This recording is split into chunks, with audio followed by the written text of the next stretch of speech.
Bismillahirrahmanirrahim. Dear viewers, Assalamu alaikum. I'm your host Faisal Raza and you are watching Foresight. Viewers, there are complex dynamics and disturbing trends of India's relationships with its neighbors in South Asia. Particularly when we are talking about Bangladesh, situation have taken significant turn with the recent developments in Dhaka. Especially the situation changed after August 5th, 2024 students' movement. That was on rise, and on the other hand, the former Prime Minister Sheikh Hasina Wajid fled to India to take refuge. She was the one who has the enough support from Delhi to strengthen her brutal rule in Bangladesh. Unfortunately, because of lots of issues within Bangladesh, she has to just vanish away her rule. But recent history suggests that soon after Hasina, India seems to be adopting a hawkish trends and stances towards the current setup in Bangladesh under the Chief Advisor Muhammad Yunus. This shift has raised lots of questions, particularly about India's intentions, nefarious designs, and long-standing influence that is cut off over Bangladesh internal, foreign affairs, then economic, even intelligence and the social affairs. According to Dhaka, when Bangladesh trying to diversify its relations not only with China and Pakistan and rest of the neighboring countries, India is growing increasingly disturbed and uneasy. Indian unilateral termination of the transshipment agreement with Bangladesh that was done in June 2020 and for 5 years, that was terminated. Then tightening the visa regime, expelling Bangladeshis from Indian territory even with the valid visas, recent military buildup along the Bangladeshi border, particularly in Siliguri corridor, putting pressure from Cox's Bazar, Chittagong and rest of the areas from the Myanmar side by using so-called Arakan army or the Chin rebels. And then of course, the neighboring states of Bangladesh, which are called the seven sister states, because India is also trying to use, and there are lots of ample reports that India is trying to use proxies, the terrorist proxies from these states to disturb the internal fabric of Bangladesh. Then also India is trying hard to halt Tista river water. And there are more than 54 rivers and tributaries coming straight away from India to Bangladesh.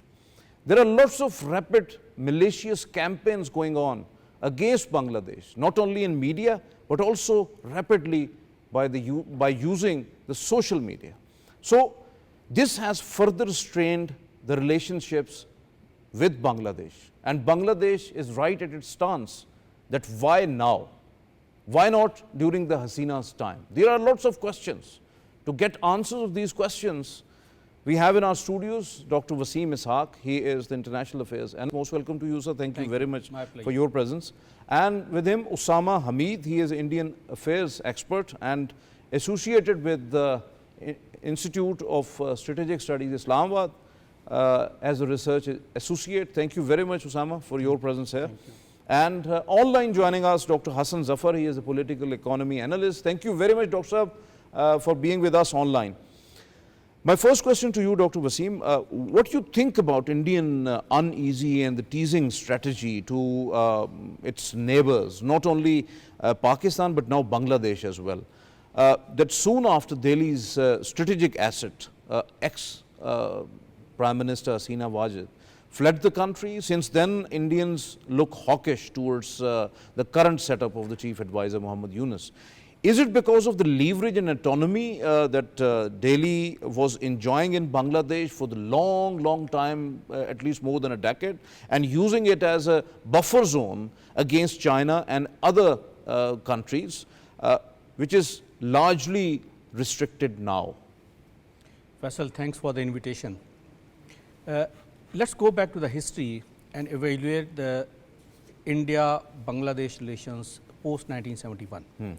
So, the event suggests that there has been an investment by the India for over 5 decades into creating a sort of state which should be absolutely subservient to the Indian desires, because on every occasion India tried to tell the Bangladeshis that the independence of your so-called freedom and liberation, whatever names they have been using, has become because of the reality that India had supported that liberation struggle.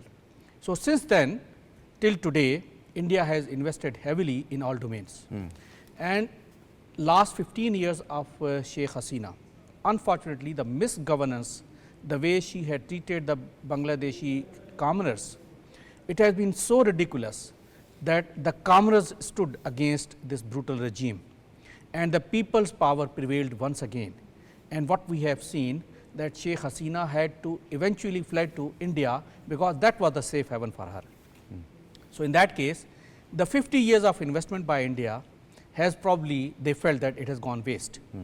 And after she stabilized for a few weeks, then she started propagating against the current government in Bangladesh, against the Bangladeshi people, and also trying to undo whatever has been done as a result of yet another liberation struggle by the Bangladeshi people by themselves.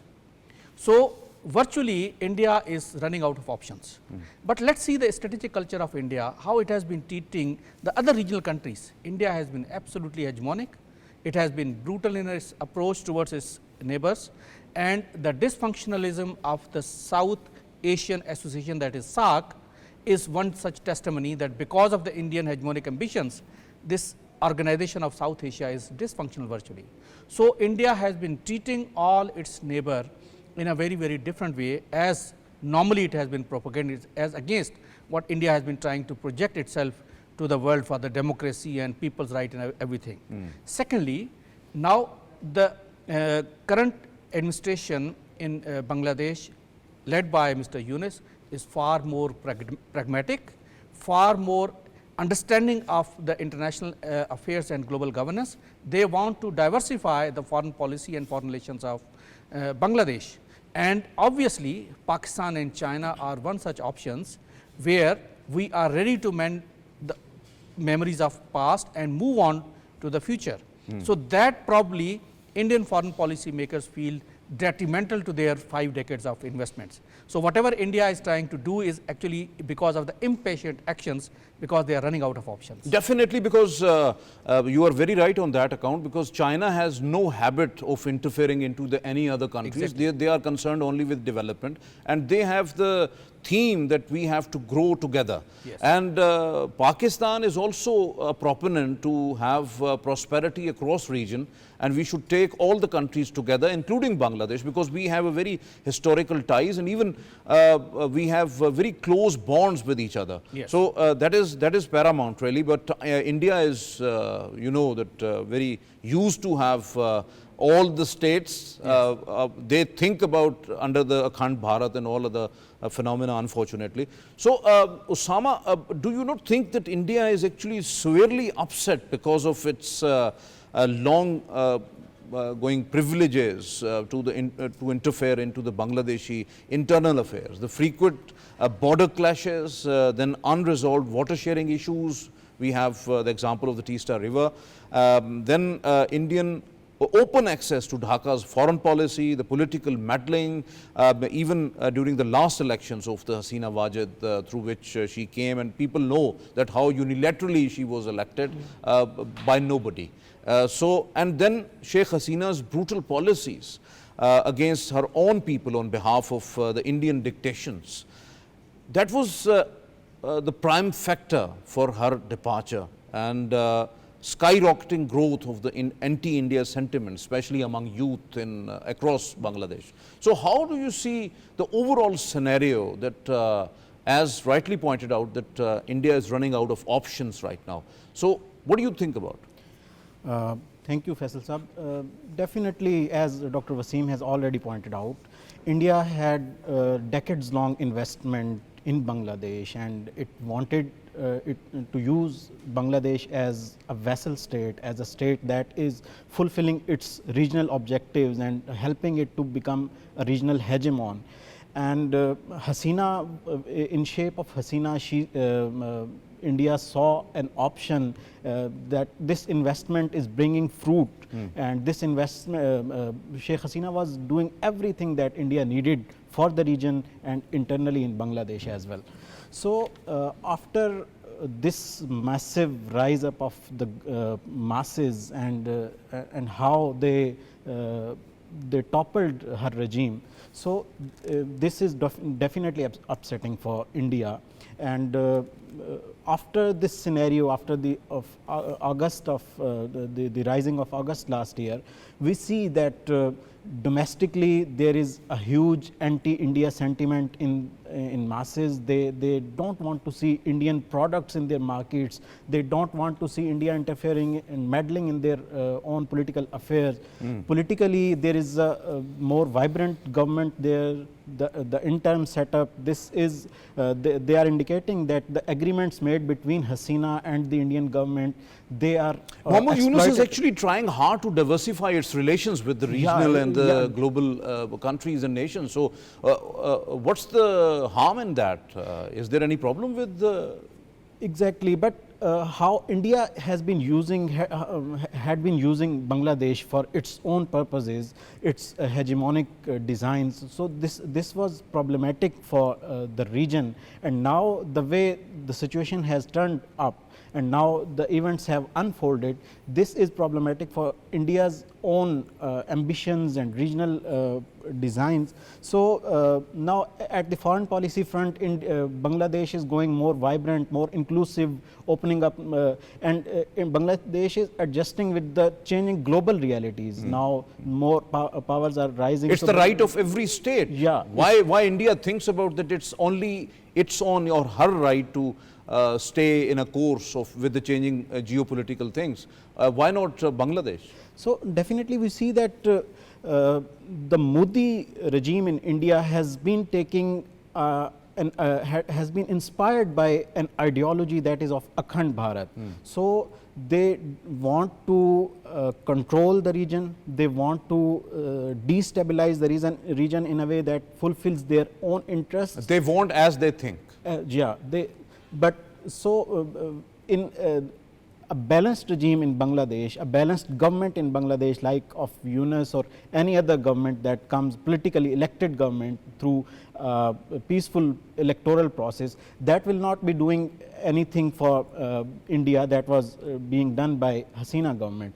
So this is disturbing for India, this is upsetting for India. And definitely, you are absolutely right, because every government in any country, they have to do what the people think.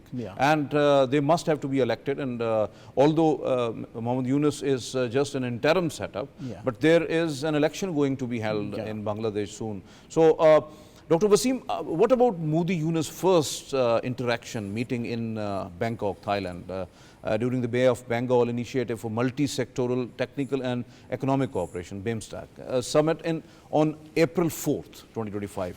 As during 45 minutes of the meeting, Bangladesh again raised the issue of ex-Prime Minister Sheikh Hasina's extradition to Bangladesh, and also to restrict her from provocative statements against interim government. But India was actually reluctant, and they were time and again insisting on their own, while Modi was more busy in making threats to Bangladesh rather than to resolve the issues with Dhaka. While the atmosphere in Bangladesh is completely against India, as rightly pointed out by you and Usama. So how do you see that meeting? Do you think that that was a disaster? Then afterwards, Modi is now taking adverse steps to deteriorate these relations more and more? Faisal, let's see from the two aspects. One, that Mr. Yunus is a pragmatic, and he wants to engage with everyone, and he does not want to have a foreign policy of zero sum. So perfectly all right in international relations, and as the national interest of Bangladesh would best be served if Bangladesh is relevant to the entire regional countries as well as no doubt about that. Global. So from that context, and since Mr. Yunus has a long foreign background and a stature, so therefore he is well fit Very, to very learned fellow. lead the team. So from that perspective, engagement with Prime Minister Modi was perfectly right. There is no issue on that. But unfortunately, we have seen that the posture which has been adopted by India, especially since last 1 year almost now, that is absolutely arrogant against the Bangladesh from all aspects. And since I said earlier also that India is impatient because India does not feel any more options left with India to pursue its foreign policy of making Bangladesh subservient state anymore, and Bangladesh has also refused to be Indian subservient in future as well. So this is actually the dialectic of opposing wills. So in that context, the actions which have been taken by Mr. Yunus are perfectly all right in the evolving regional and global order. However, unfortunately, Prime Minister Modi has tried to maintain the old Indian mantra of hegemonic ambitions and trying to ridicule the regional countries, not giving respect, not on sovereign equality, while all other countries have the foreign policy options to No doubt. go around, diversify, etc. Your point well taken.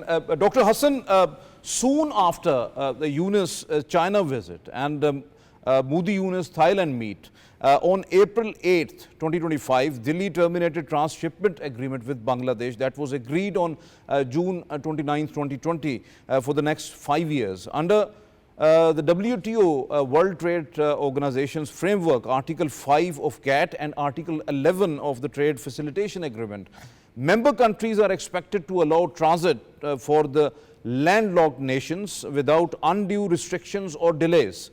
So, do you not think that this India's decision against Bangladesh is actually against Nepal, Bhutan and to some extent Myanmar that must be scrutinized, India must have to be scrutinized under WTO regulations?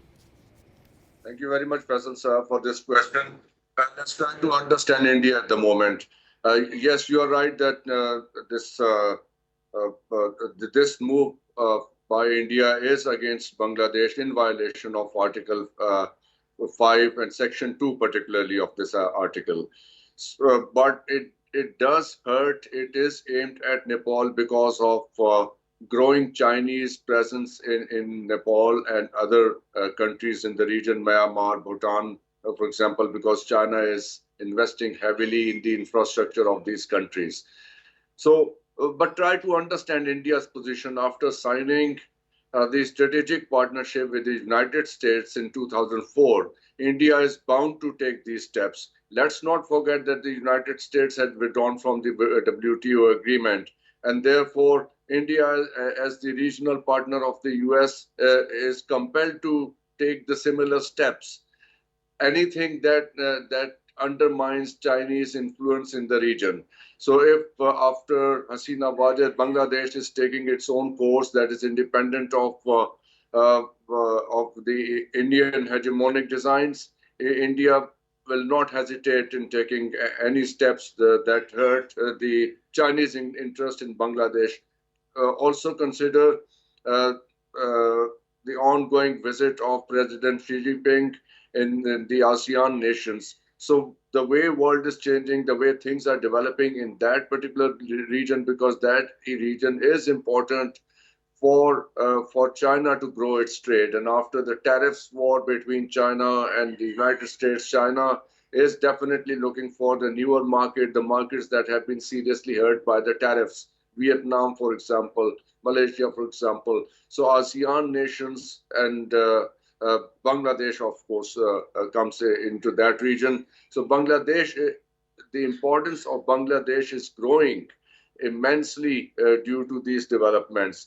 And India, I think, is in a very pitiable situation. Look at what is happening in India right now. Riots taking place in Bengal because of the Waqf bill. India has lost Bangladesh because after Hasina Wajid, which it was celebrating for last 50 years after the 1971, whatever they did there. So it is like karma. Things are coming back to them. One more thing that is very important. The Siliguri corridor and what was happening in Manipur and Nagaland and Arunachal Pradesh. So those 7 sister states, they are quite vulnerable after, they become very vulnerable after, if China is able to establish stronger ties with Bangladesh. As you have rightly pointed out about the India's strategic partnership with the United States, when the US imposed 37% of the reciprocal tariffs, trade tariffs on Bangladesh, do you not think that the Delhi is actually exploiting the overall situation in the backdrop of the United States trade restrictions, China containment policy, as you have rightly mentioned, to punish Bangladesh after Hasina by mounting pressure on Dhaka through economic blockade, trade restrictions, halting free market opportunities, and then through military means by bringing troops close to the Bangladeshi border, as you have rightly pointed out about the Siliguri corridor as well, putting pressure through media and social media by fake and negative information operations to bend Dhaka at its knees. Do you think that this kind of approach will be going to be successful by India? Not at all. It cannot be successful, but try to understand India's precarious situation at the moment. They are compelled to take these actions. They are compelled to deploy all means at their disposal, be that media, be that deploying army at Bangladeshi border and whatever is happening, because the sentiment in Bangladesh is mounting against India, not because of Hasina Wajid alone, but because of what India is doing.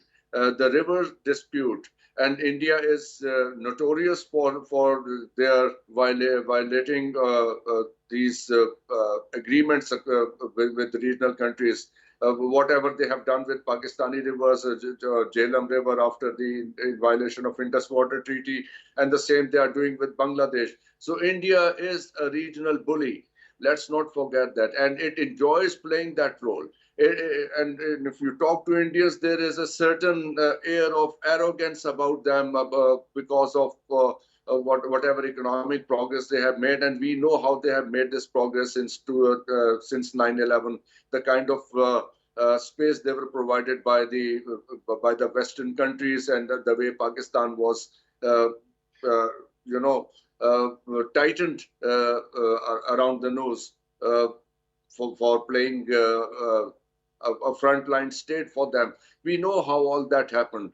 So India is doing what it can, and it will continue to do that. Let's not forget that, because it cannot allow to undermine its relationship with the United States, or whatever kind of, if you allow me to use the word, farmaish comes from the United States, they will have to fulfill. So it's not just Bangladesh. It's let's not forget why this this agreement, this strategic partnership was established between the United States and India to stop Chinese influence in the region. So now the time has arrived. To China, no doubt about that.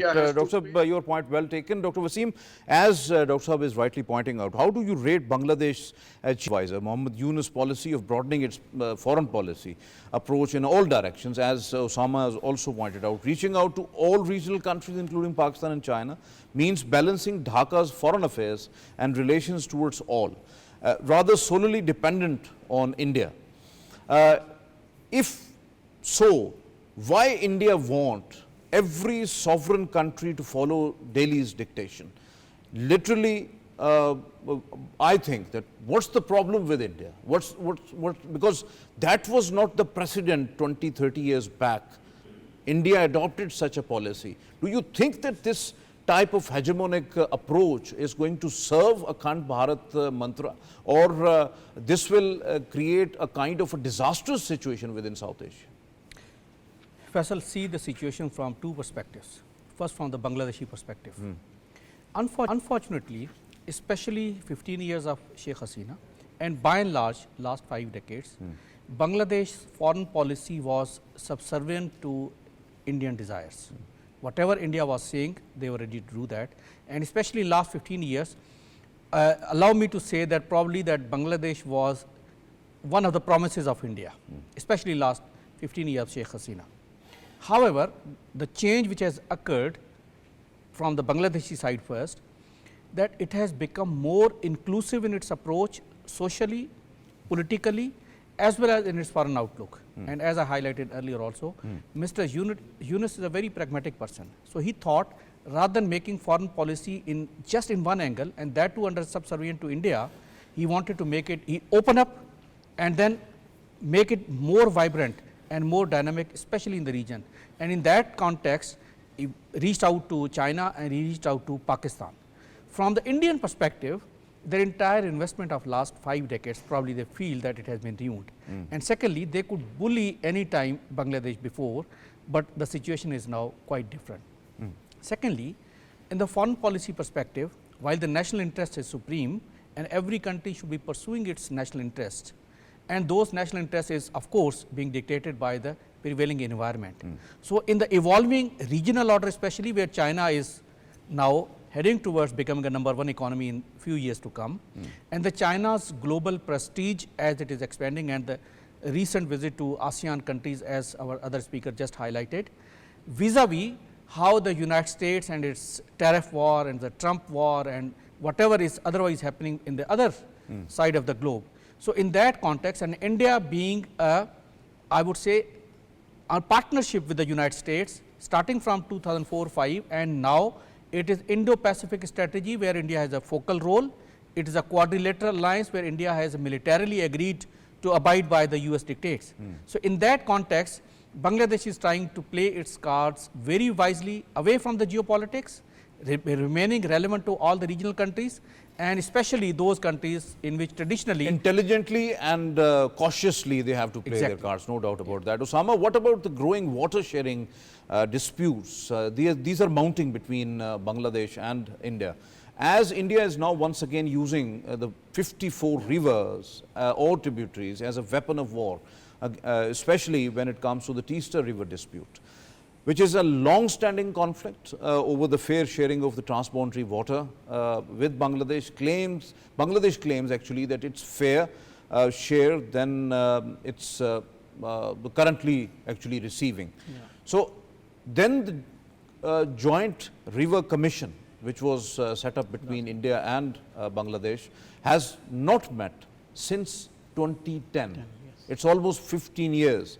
While Dhaka invited now the Chinese companies to invest in Teesta River Comprehensive Management and Restoration Project, that is TRCMRP, which India is actually objecting. And now China is building another dam through which actually some of the tributaries of the Teesta River coming, and India is also planning to build a dam on that. So what would be the ultimate options Bangladesh has, and what would be the ultimate situation? Yeah.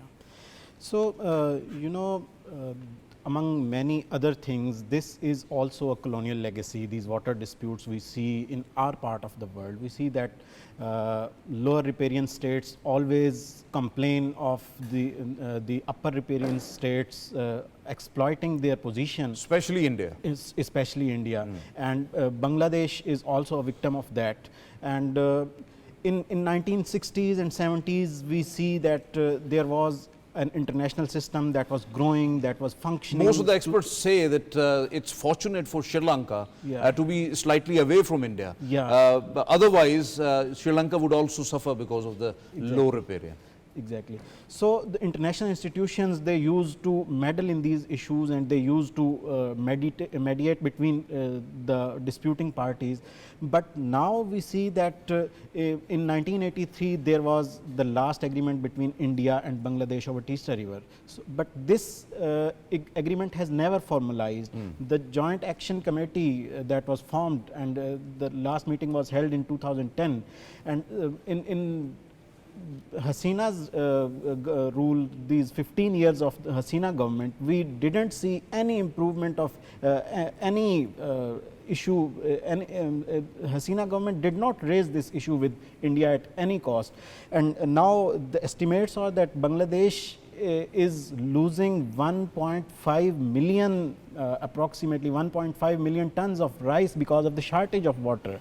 So this is very concerning and alarming for a developing economy like Bangladesh. So the new government. This is the figure for, per annum? Yeah, per annum, annually. So this is concerning for Bangladesh, and the new interim setup, the Yunus government, they are trying to raise this issue with Bangladesh, with India, and with World Bank, but unfortunately the global institutional mechanism is not so strong these days, and we are seeing a more anarchic world in which international institutions cannot dictate or cannot mediate between the countries. They are dictating time and again, but unfortunately they are not mediating between the countries. Really, your point well taken. Dr. Hasan, although Chief Advisor Mohammad Yunus' first 4-day visit to China, that was from 26th to 29th of March this year, brought Beijing's pledges of more than $1 billion in investment and signing different agreements on infrastructure, cross-border river data sharing, and even military cooperation.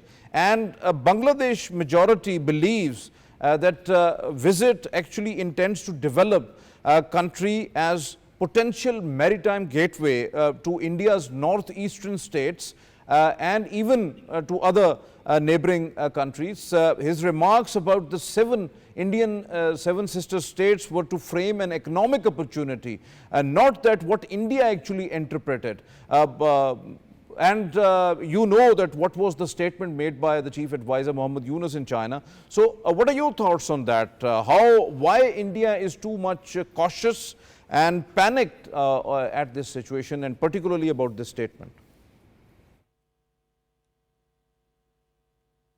India needs to be cautious for its own doings. Let's try to understand this thing. What the Indian state is doing in Manipur, what the Indian state is doing in Nagaland and the adjoining states. Because of that, they know what they are doing. That's why they are worried. Because and what they have done with the Waqf bill soon after that, what is happening in East So Bengal and all other. It is their own doings that are haunting them. It is not the other countries that are trying to create problems for them. They are creating problems for themselves, the way they are treating their minority population. So it is the Hindu supremacy thing that is haunting them, and it will continue to haunt them.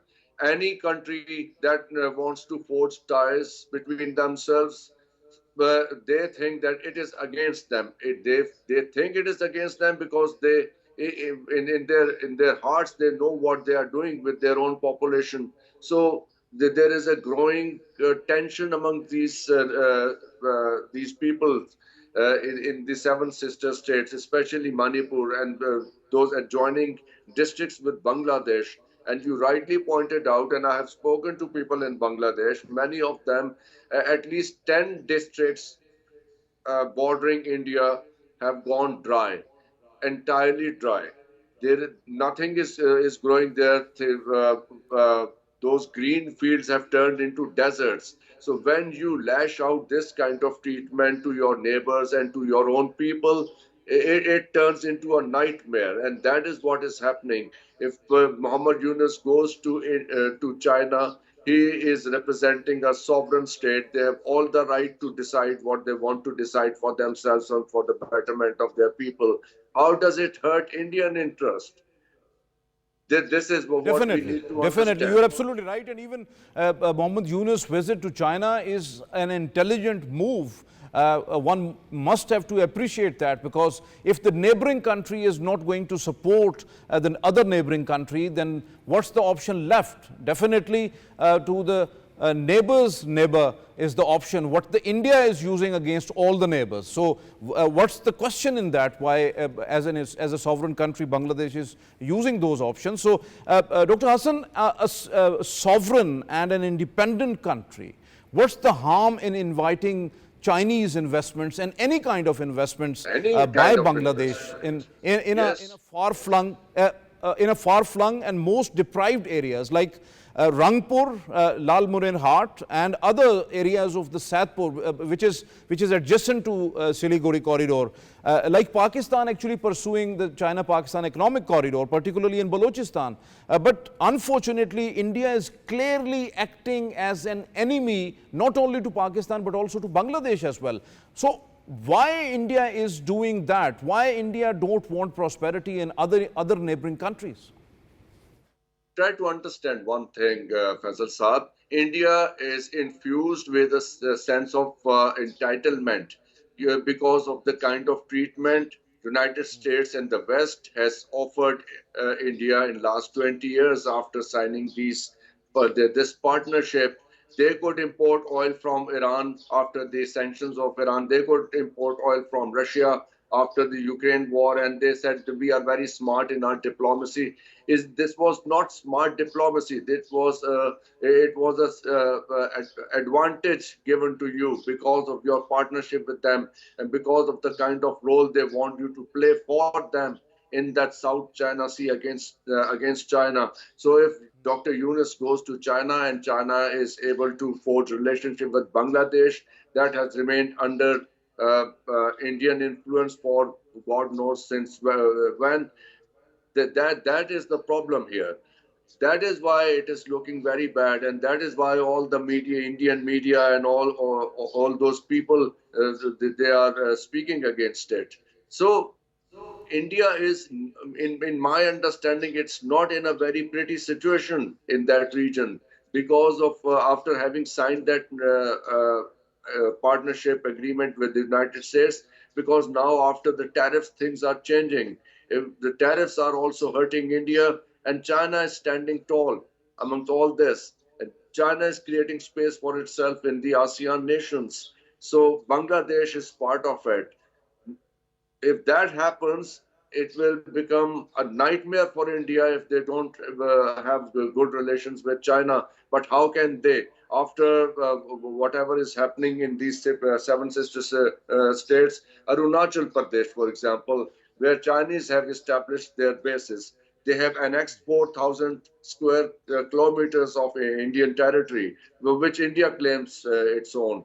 Although it's not entirely Indian territory, it's a disputed area. So on one hand, they are having this kind of border tensions with all neighboring states. Name any state, be that China. Absolutely right, Dr. Hasan, because India is right now inviting not only other countries, but also China to have the hot pursuit or something like that, because most of the experts say that this is a wrong time to be the partner with the United States, but India thinks so, that it's the great time. So, Usama, India is keep on leveling false and fabricated allegations on Pakistan of interference into the Indian affairs through Bangladesh, especially after Hasina's ouster.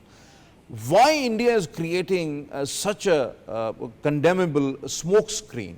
Why doing that? Because despite Indian naked interference to destabilize Pakistan by state-sponsored terrorism as a tool of her foreign policy through the terrorist proxies, unfortunately. So, how do you see these allegations? Because India, through its media, mainstream media and the social media, and even some of the statements in that, not directly but indirectly, they mentioned that Pakistan is the one interfering into the Indian affairs through Bangladesh. To be very honest, I think India is looking for a scapegoat for its own failure in Bangladesh and in the region as a whole. Pakistan, we see the pattern of Bangladesh's foreign policy in the last 15 years. We see that India was using Bangladesh to isolate Pakistan in the region. That was the reason India. The example of SAARC is there, South Asian Association for Regional Cooperation. So SAARC was dismembered, SAARC was not active anymore at India's behest, and Bangladesh was part of that, Sheikh Hasina was part of that. And now bilateral ties between Bangladesh and Pakistan were not very warm, and Hasina was very aggressive towards Pakistan. But now as the things have changed and the new events unfolded, we are seeing that Pakistan that maintained a strategic patience between during these last 15 years. Now Pakistan is very wisely inching toward Bangladesh, and both Bangladesh and Pakistan are coming closer. They are resuming their diplomatic ties, their trade ties, their people-to-people connection, and they are doing whatever every two friendly nations do in the world. Definitely, So, yeah, definitely. This is the reciprocal sentiments. What Pakistan but this is India's paranoia, that India's paranoia that Pakistan and China do everything to harm Indian interests. So India is, through its media, through its public, through its social media, through its political leadership, through its diplomatic leadership, India is doing, presenting it as that the change in Bangladesh government was I something. think so that India has nightmares about Pakistan and China, basically, that they are all the time they are thinking about and have the fear that whatever is happening in India, it is because of these countries. And now Bangladesh added into it. And most of the countries who are not actually getting into the dictation of India as a sovereign state, and they don't have to, even Nepal or Sri Lanka. So they have lots of frightening dreams right now, India has. So Dr. Waseem, do you really think that the Bangladesh is really inviting China to put pressure on the narrow route to the India's northeastern Seven Sisters states, that is called Siliguri corridor, or we also call it Chicken's Neck.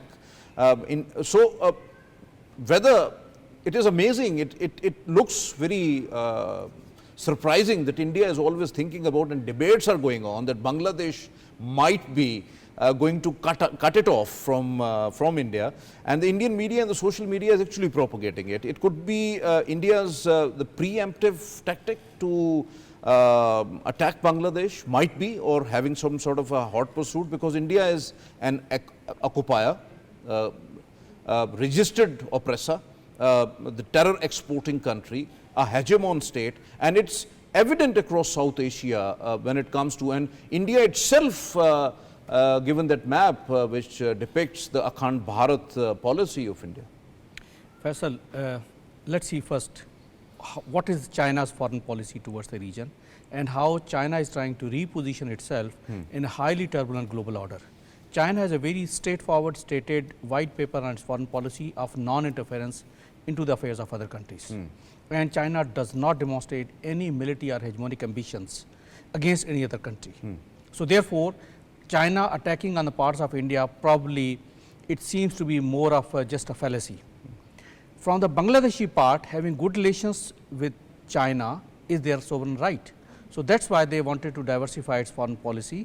However, from my perspective, it is the Indian media just trying to create a hype to put a foreign policy of defensive on the Bangladesh, and also trying to caution China through its huge media operators, so that any future collaboration, though would be in the developmental field and infrastructure development, China should be reluctant to come inside Bangladesh, and Bangladesh should also be cautioned because of the perceived Indian nefarious designs. So this is the triangle which India tried to perceived Indian nefarious designs. On that account, what Dr. Waseem mentioned, beside Pakistan, India is continuously, Usama, planning against Bangladesh. We have the history is evident of that, and when Hasina was there was no need of planning, because Indian puppet was installed there in Dhaka.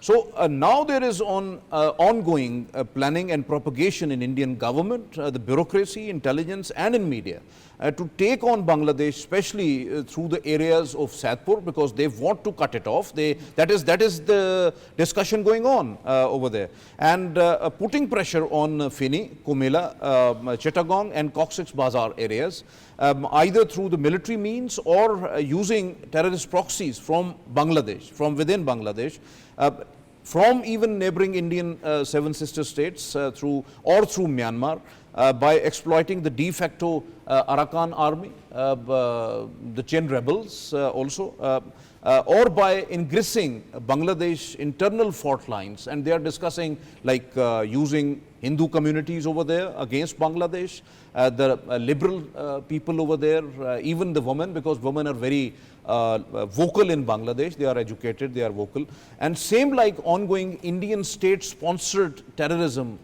like Pakistan through the third or the fourth country. So how do you see this overall situation? Because Bangladesh is right at the center, and from the three sides, Indian territories are there, and they have at least 3 to 4 cores over there.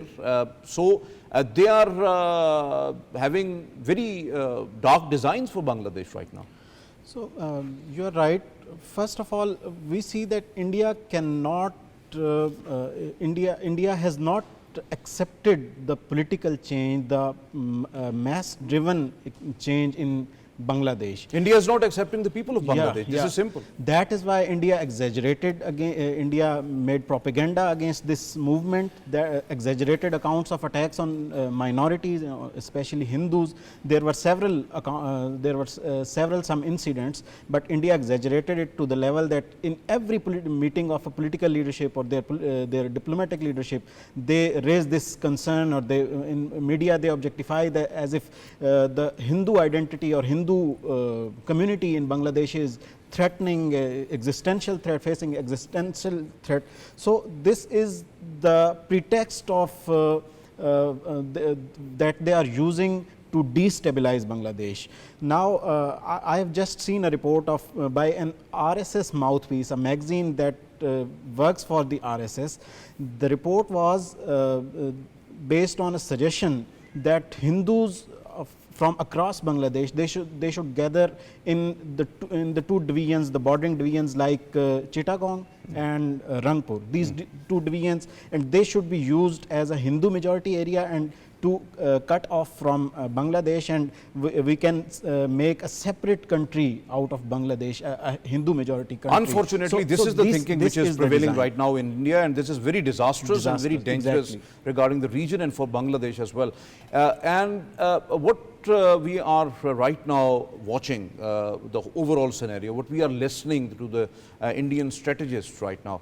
Dr. Waseem, very briefly, because we have run short of time, India installed S-400, latest missile systems, including BrahMos, brought its fighter jet squadrons at the forward bases, tanks in the bordering regions with Bangladesh, put 3 army corps on high alert, while India continuously propagating that Bangladesh not only inviting China to build a base in Lal Munir Hat, Saidpur, near to the India's Chicken Neck or Siliguri corridor, but also leveling allegations that Dhaka also engaging Pakistan for this purpose.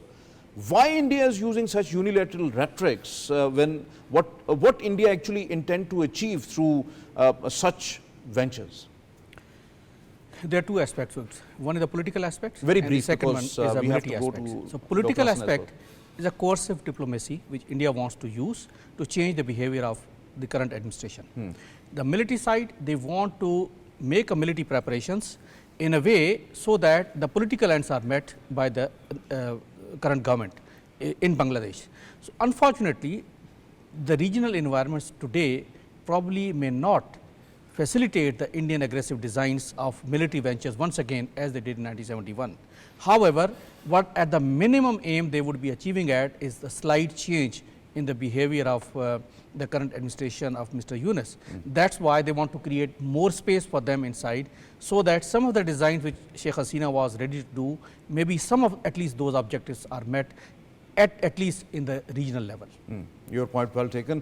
Dr. Hasan, very brief, because given the US Director of National Intelligence, Tulsi Gabbard's controversial remarks in India against Bangladesh and France during her visit there, remarks that were swiftly condemned by both the countries, to what extent do such statement to foreign political figure risk undermining already volatile security situation in the region, while how much it is critical that the US intelligence chief actually sensing Beijing, Dhaka's growing ties, signaling Indians' favor with a sentiment and the statement against Bangladesh, and even to some extent to China. So how do you see that? Because it was very provocative statement what Tulsi Gabbard made in India. So, as you have rightly mentioned about the strategic agreement between the two, but this is beyond diplomacy really. It makes sense too. Why? Because when you cannot compete on the economic front, what do?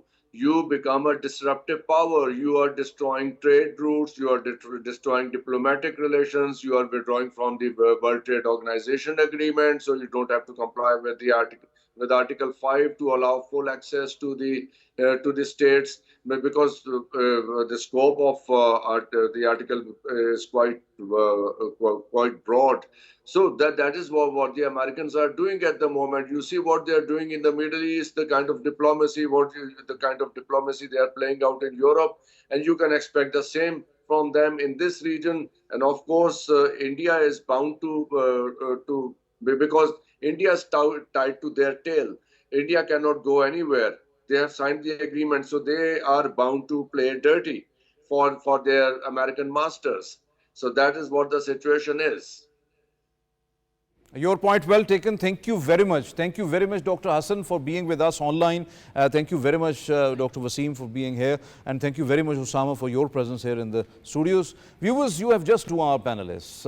No doubt the situation is very critical when it comes to Bangladesh and its surroundings in the region, in Bay of Bengal and in the whole region right now. India is habitual regarding the interference into the Bangladeshi internal affairs, and that was because those habits were strengthened because of the former Prime Minister Sheikh Hasina Wajid's era. But now the things are changed in Bangladesh. India is much frustrated because India is sensing that, as rightly pointed out by our panelists, that India's 50 years of investment is going to be wasted over there, and they are sensing it.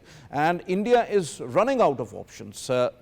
We have the example of SARC, how it was ruined by India through the Bangladeshi support, but it was not the Bangladeshi people or the Bangladesh itself. It was Hasina Wajid who done that, unfortunately. But India, most of the times propagating the human rights, democracy, and lots of sweet things. But unfortunately, this is just because India is posturing that. Actually, India is not what the world is thinking, and it is just because of the US strategic partnership with India. Because of that smokescreen, India is getting advantage of it, and that's what is happening right now. And unfortunately, the situation is very critical when it comes to Bangladesh. India is very arrogant towards Bangladesh, and rightly so, because Dhaka has refused to be subservient to India, and India is doing it all because of its hegemon, and largely because of the strategic partnership. We know